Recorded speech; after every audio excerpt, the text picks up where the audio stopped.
Today we are going to uh, learn about constitutional framework and historical background of our constitution. So it started with the arrival of Britishers when they came to India in 1608. So when the Britishers came to India in 1608 as traders in the form of East India Company, which had an exclusive right of trading in India under a charter guaranteed by Queen Elizabeth I in 1600.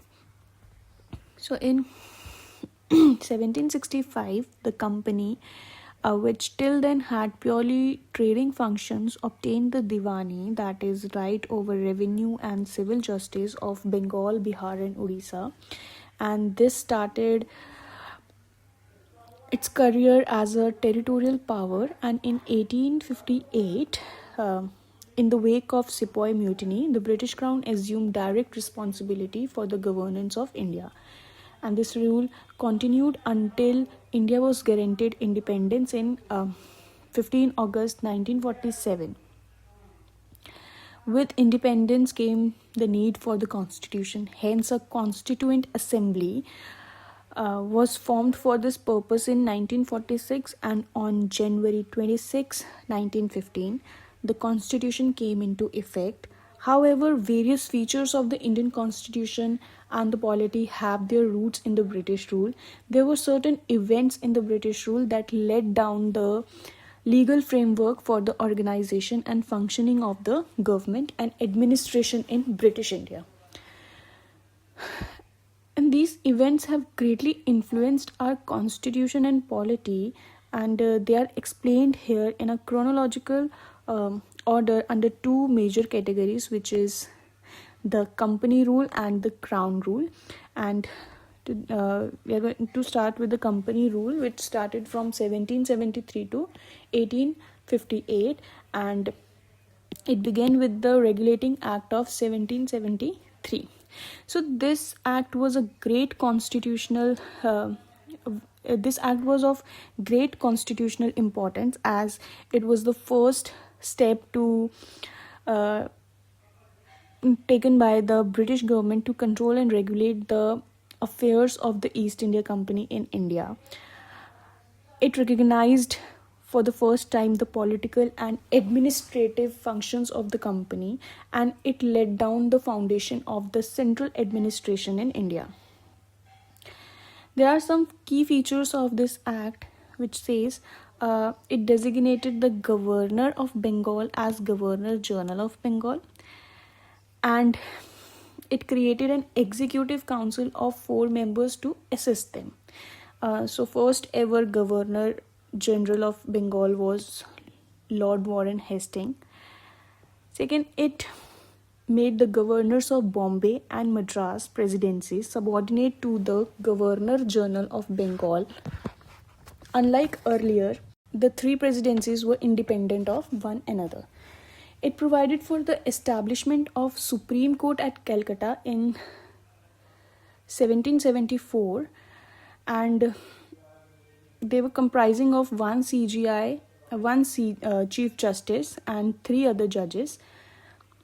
It prohibited the servant of the company from engaging in any private trade or accepting presents or bribes from the natives. This act also strengthened the control of British government over the company by requiring the Court of Director, which is the governing body of company, to report on its revenue, civil and military affairs in India. So this was all about the Regulating Act of 1773. I have written all the important points in this, and you can copy them from the video. Okay, so after that, the act came Amending Act of 1781, which is also known as Act of Settlement, and it has features like it exempted the Governor General and the Council from the jurisdiction of the Supreme Court for the act carried out by them in their official capacity. Similarly, it also exempted the servants of the company from the jurisdiction of the Supreme Court for their official action. It excluded the revenue matters and the matters arising in the collection of revenue from jurisdiction of the Supreme Court. It provided the Supreme Court. It provided that the Supreme Court was to have jurisdiction over all the inhabitants of the Calcutta. It also required the court to administer the personal law of defenders, which is Hindus were to be tried according to Hindu law and Muslims were to be tried according to Muslim law, which is Mohammedan law. And it laid down that the appeals from the provincial court could be taken to the Governor General in Council and not to the Supreme Court. It empowered Governor General in Council to frame regulations for the provincial court and councils.